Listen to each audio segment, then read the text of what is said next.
से सुभाषराव भोसले जिन्होंने दादरा नगर हवेली को मुक्त कराने में बहुत ही सक्रिय भाग लिया और वो मुक्ति आज हम लोग मना रहे हैं।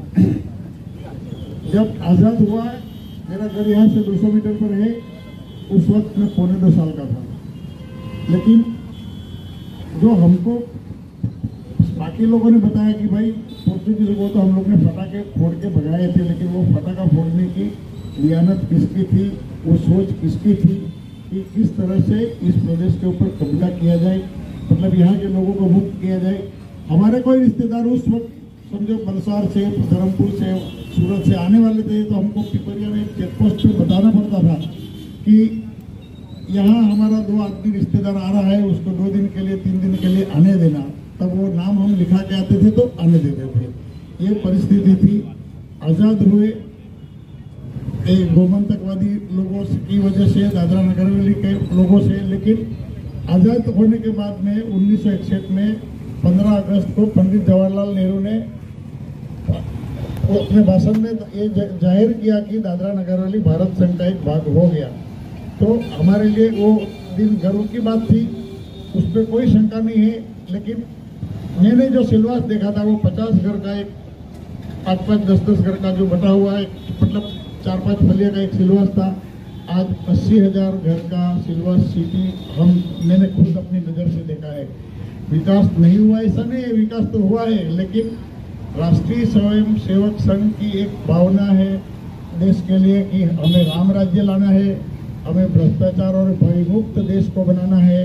तो उस चीज़ में दादरा नगर हवेली बहुत पीछे है। यहाँ भय भी है, भ्रष्टाचार भी है और राम राज भी नहीं है। इसके लिए हमको आगे कोशिश करने की है कि किस तरह से इसको हम लोग भय और भ्रष्टाचार मुक्त दादरा नगर हवेली बनाए।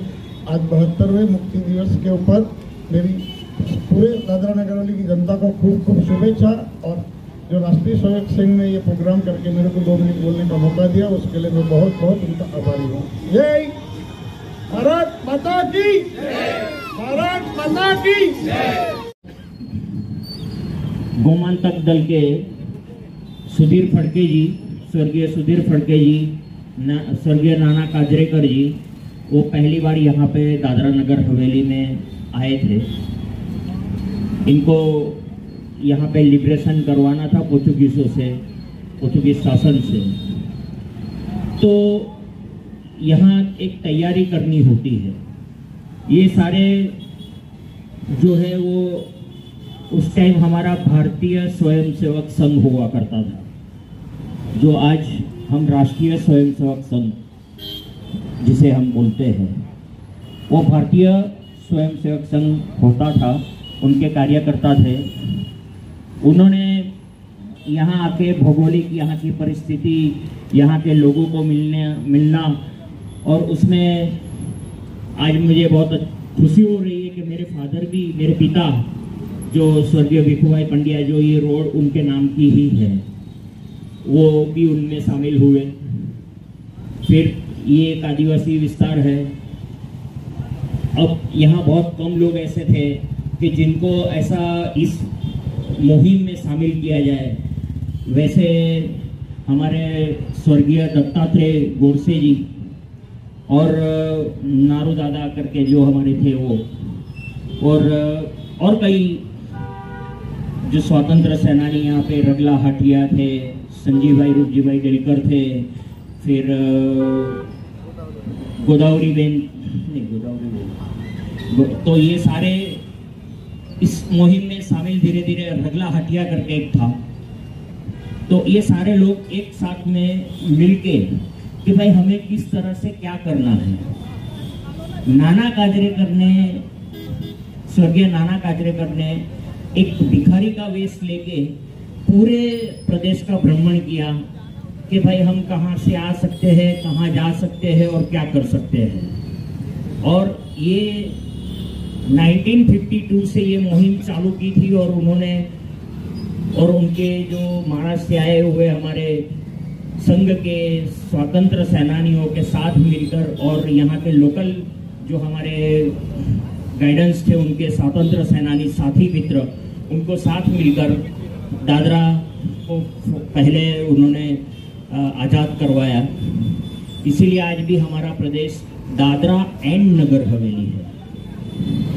नगर हवेली एक हमारा अलग इलाका था और दादरा एक, क्योंकि ये जो एक इसकी भी एक छोटी सी कहानी मैं आपको बताऊंगा, ज़्यादा समय नहीं लूँगा। पेशवाओं के टाइम में पोर्टुगल और पेशवाओं के बीच में एक संधि थी कि भाई हमारा व्यापार का एक ये रहेगा, तो उनका एक जहाज आया था, उनको उन्होंने लूट लिया था पेशवाओं के सिपाहियों ने कि दुश्मन जहाज है करके। तो पेशवाओं ने उस समय पे ये 70 गांव उनको दिए थे गिफ्ट में कि भाई आप यहाँ से टैक्स वसूल कर सकते हैं, यहाँ रह सकते हैं, ये आपकी प्रॉपर्टी है। पूरे देश में सिर्फ एक दादरा नगर हवेली एक ऐसी जगह थी जो देश एक अलग कंट्री थी, अलग कंट्री थी। वो यहाँ आने के लिए एक दिन का वीजा भी लेना पड़ता था, और आज भी वही प्रक्रिया कायम है कि आज भी पूरे देश में अगर आप कहीं किसी राज्य में जाते हो तो एक दिन का टैक्स कहीं नहीं लिया जाता है। ट्रांसपोर्ट टैक्स सिर्फ दादरा नगर हवेली में लिया जाता है। तो ये सब चीजें हमें जाननी होती है और हमारे बच्चों को तक पहुंचानी होती है। हमने 1954 में आज़ादी ली, उसके बाद हम, क्योंकि एक अलग कंट्री थी, तो उसको भारत में अभी कैसे शामिल किया जाए, तो उस जमाने में एक दिन का वड़ा प्रधान बनाया गया था। बागलानी करके एक अधिकारी को नियुक्त किया गया था जो यहाँ का एडमिनिस्ट्रेटर के तौर पे था, और उनको एक दिन का वड़ा प्रधान बनाया गया। और उन्होंने एक ऑफर रखा भारत सरकार के सामने कि हम आपके भारत गणराज्य में हम जुड़ना चाहते हैं, और वो भारत गणराज्य में जुड़े। 1961 में हम शामिल हुए। अब यहाँ पे तो कोई ऐसी पंचायत या और दूसरा कोई थी नहीं यहाँ पे, तो यहाँ पे सांसद भी जो पहले सांसद थे हमारे थे, दमन में विजिट करने के लिए आए थे। तो दमन में तब छोटी बस चलती थी, और एक बस जो पहली सीट रहती है वो उनके ऑफिसरों के लिए रिजर्व रहती थी, उसके ऊपर कोई बैठ नहीं सकता था। लेकिन पिलाजी बैठ गए थे तो उसका दमन में बहुत मार पड़ा था। तो अभी वो स्वतंत्र सैनिकों के साथ यहाँ वाड़ी में आ गए थे, उसको वो पुलिस को पहचान लिया था कि किसने मुझे मारा है। तो उसने दादरा में, वो पुलिस का पोस्टिंग था, उधर वो गया। जाने के बाद उसके पास फर्सी थी, फर्सी लेके गया।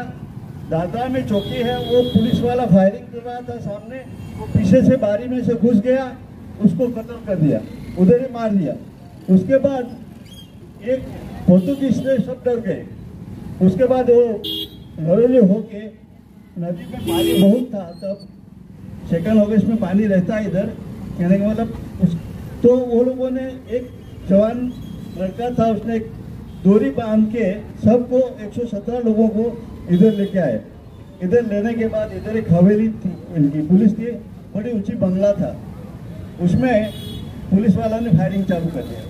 तो उनको भी जाके हमारे जो स्वतंत्र सैनिक था उनने मार दिया, और बाद में फादर को जाके मिले कि हमने कब्जा कर लिया है नगर के ऊपर, आप सरेंडर हो जाओ। तो फादर पहले तो आ गया बाहर और बोला कि हम सरेंडर हो जाते हैं, लेकिन उसने वो नहीं किया। जाके घंट बजाया कि सब लोग इकट्ठे हुए। सब लोग इकट्ठे होने के लिए जोर जोर से घंट बजाया, लेकिन कोई पोर्तुगीज वाला बाहर आया ही नहीं। और उनको जितनी बहनें थी वो फादर के यहाँ छुप गई थी। उन लोगों ने, स्वतंत्र सैनिकों ने जाके बोला कि भाई आपको कुछ डर नहीं है, आप बाहर आओ, सब बाहर आओ, आपको कुछ नहीं होगा। ऐसे करके आज़ादी मिली। और आज आज़ादी मिलने के बाद जब दादरा नगर में पहले एक गाड़ी नहीं थी, आज आप देखेंगे तो रास्ता पूरा गाड़ी भरा हुआ है, एक भी रास्ता खाली नहीं है। इधर नहीं, कहाँ भी जाके देखो, प्रगति इतनी बढ़ गई है ना।